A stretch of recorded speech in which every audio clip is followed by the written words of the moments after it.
Hey everybody, it's Jake Mace, the vegan athlete, and for years I've been gardening, and since I've been gardening all this time, I have been a broken record to my gardening friends, and I've always been saying that the cities that we live in should take all the scraps, the green scraps, the organic things that break down over time, like yard clippings and grass clippings and leaves and trees that have fallen down. We should take all that stuff and turn it into soil, like compost, and then give it for free back to the residents of the city so that they can grow their gardens in it. And nobody ever listens to me and nobody ever does it. It's like a pipe dream, and even people have told me, Jake, keep dreaming. You know, that's not how the world's working. But the city of Tempe is doing it. I can't even believe it. So I don't know if they heard my cries or whatever, but the city I live in here in Tempe, Arizona, is turning the organic yard clippings and different organic matter, like the pile behind me, they're gonna turn it into compost for the residents of Tempe. And I'm here with Tony Miano, who's leading this program. This pile behind us here, where did this come from? And what are you gonna turn it into? Well, this pile behind us came from all the Tempe residents, all the bulk trash that they separated, green organics from bulk trash.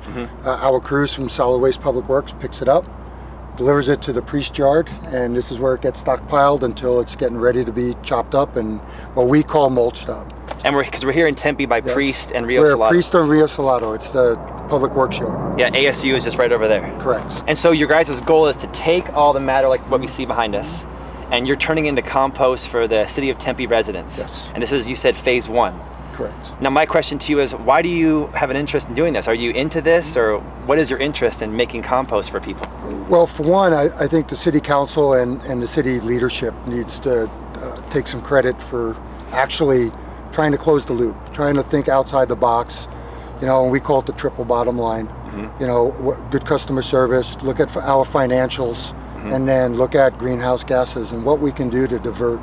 And this is a great program because we actually can take material that would normally go to the landfill and you know, give it a, what I always call a commodity, give it back, give it a repurpose, and then, you know, go through the process of cooking it and then screening it and then giving it back out to our customers who actually gave us the feedstock from the beginning. Which are the City of Tempe residents. City of Tempe residents, which is a great closed loop program. So what happens when this goes to the landfill? Why is that a negative? Well, when this goes to the landfill, one, we have to pay tipping rates. We have to drive a little bit further to dispose of it. So we actually reduce some of our greenhouse gases. And then it gets buried. Yeah. And then that commodity just sits in the landfill for how long until it just dissipates greenhouse gas. It produces like methane and other greenhouse correct. gases. And so now we actually take it and we can turn it into a rich soil. Our soil in Arizona needs all the help it can get. Yeah. And so taking this rich nutrient, putting it back in the soil will do wonders for whatever you're planting. This is in its raw form. Correct. And then you have a pile over here that's been sitting for 2 months. Correct. We're getting it lab tested to make sure it's close to being certified. We're hoping to have it all ready by November 7th for our zero waste event. Zero waste event. And once our zero waste event, we usually give out some of the compost. Well, can we go see what it looks like after 2 months? Yes. Let's go check it out. So we're here at this pile, and this used to look like the pile we just shot at, but now it's been cooking for 2 months. And my question is what have you done to this to make it look different and make it look like this? So there's three really processes that we use. Every day we take the temperature, make sure that it's staying within about 145 to make sure it's not overheating because we're trying to make sure that it doesn't overheat and catch fire. So we add water to the pile and make sure that we have a pretty large loader that we turn it. And so we make sure that we keep air into it. And then we're working with a startup company called Renature with liquid stimulants.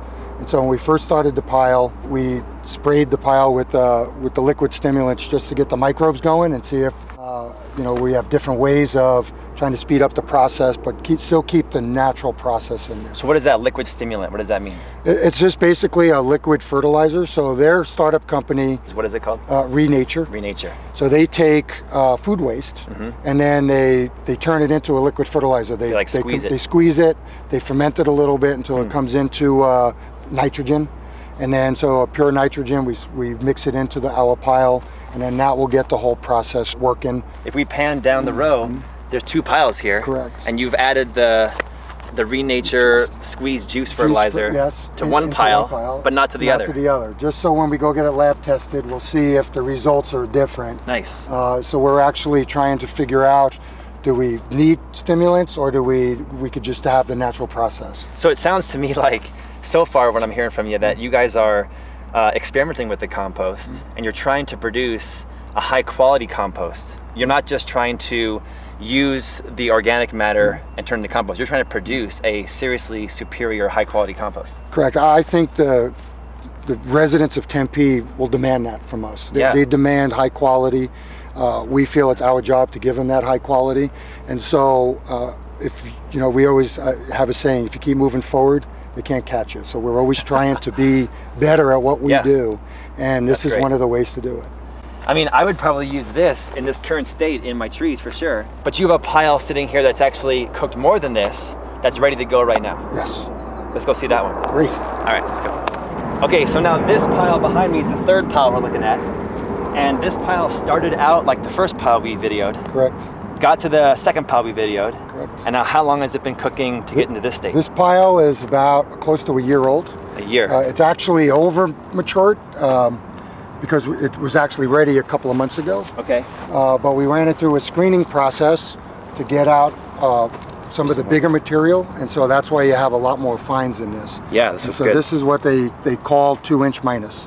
And so you'll still have some pieces in there that are 2 inches, but the majority of it is, you know, what we call fines. And so you were talking about temperatures before. What's the hottest this gets, and then what's the temperature you guys like to cook it at? So one of the things we do is when we first grind it, we call it flash it. We want to make sure the temperatures get to about 165 degrees. And why is that?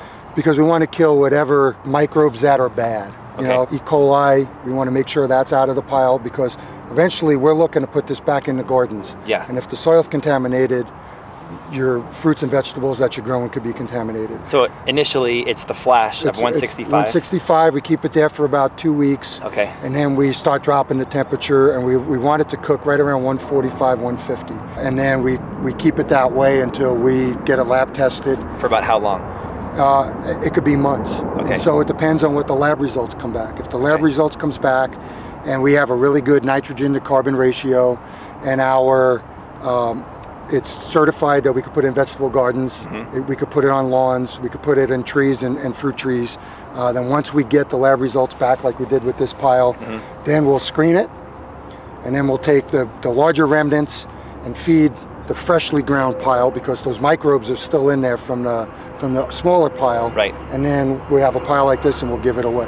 Nice. That's great. Okay, so my only question is that I can take this soil right now in its current state, cooking for a year, made from Tempe stuff for Tempe residents. I can plant in this today. Yes.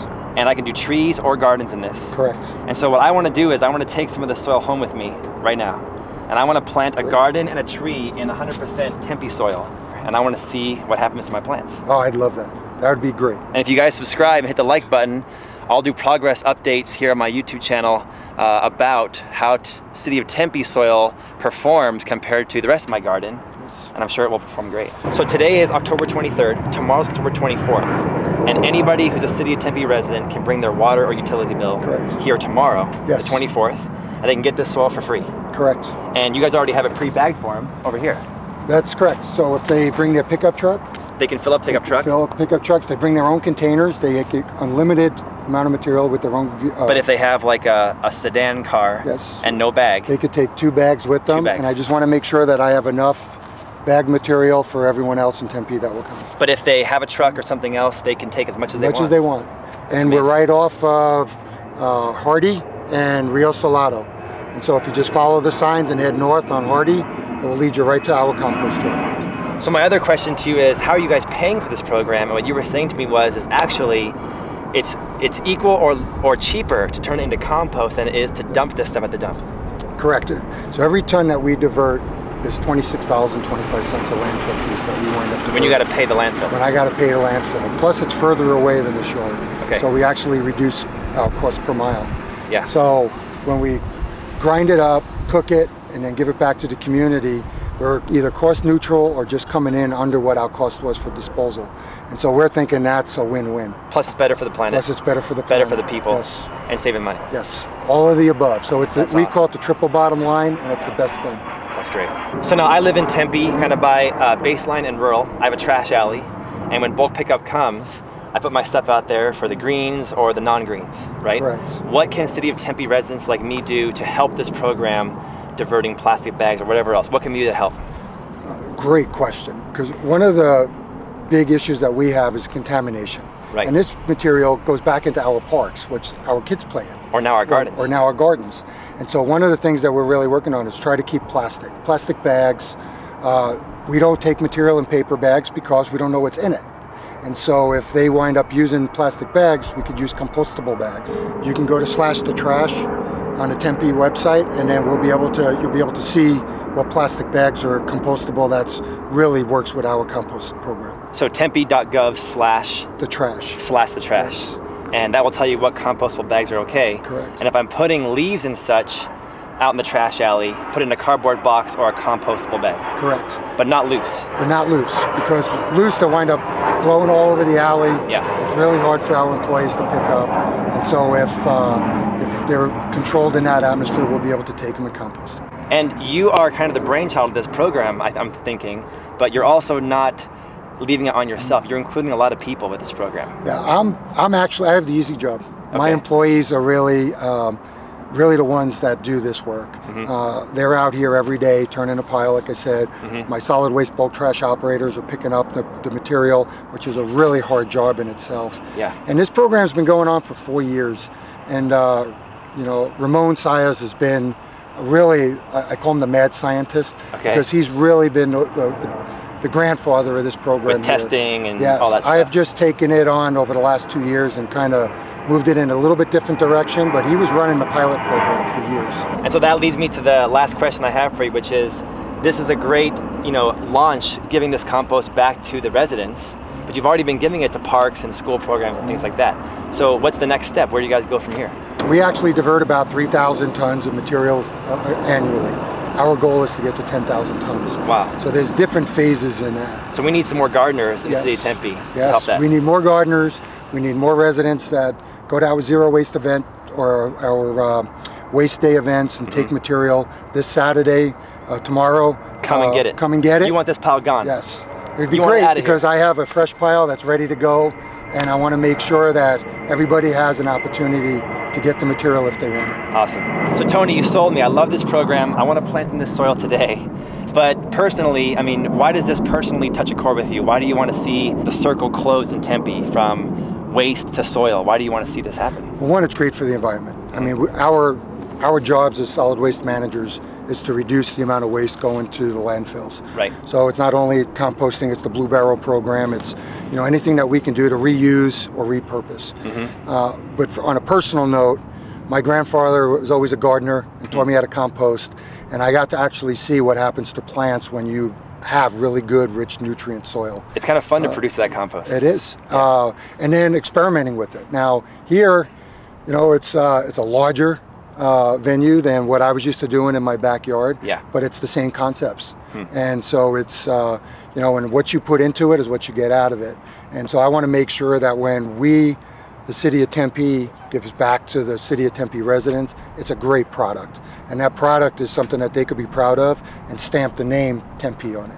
So if I'm juicing out of my garden, my kale, tomatoes, and greens grown from Tempe soil, I will be the healthiest resident in the country. And that's what I'm hoping for. That'd be awesome. Well, thanks for having us out today. This is an awesome program. I'm Thank so you. impressed with Tempe and you guys. Well, thank you. I can't wait to plant in it. Thanks. All right, guys, I'm back with you. I'm seriously impressed with this program. I'm seriously excited to be alive right now. Sometimes I feel like the focus of the people that are residents of a city and the people running the city is all over the map. But I think that this program with the City of Tempe, turning the landscape clippings into viable, tested, amazing compost to grow food in, it makes me proud to be alive and proud to be in the City of Tempe. So I'm taking some bags right now. I'm gonna cut to my urban farm, Longevity Gardens. I'm gonna bring this soil home with me, and I'm going to plant out a garden and trees I have some new trees to plant, edible trees of course, in City of Tempe soil. I'm still gonna add some sand and some azomite, rock minerals, and some worm castings and mycorrhiza, typical stuff, but my compost base will now be City of Tempe soil because I wanna see what this soil can do. And so again, if you guys are watching this video on Friday, October 23rd, 2015, tomorrow, the 24th, on Saturday, is the day you can come down for the first time and grab the City of Tempe made compost as much as you want. Bring your truck, they'll have a loader to load it into your truck. Bring your own bags or bring your own containers. If you don't have any of that and you wanna use their bags, they'll only let you take 2 because they're trying to keep the costs down. So bring your own bags, bring your own truck, get as much as you want. So look for the area that has lots of soil and piles of forest products, and please be patient with these guys. Don't be high maintenance, be cool, shake everybody's hand, tell them how awesome this program is, kiss their butts, because I love this program and I want it to stay going and I want it to go to the next level, whatever that is. They have plans here. And so please be a good resident of Tempe, bring your water bill with you, and let's all plant in this soil together. So let's cut right now, and I'll see you guys back at Longevity Gardens.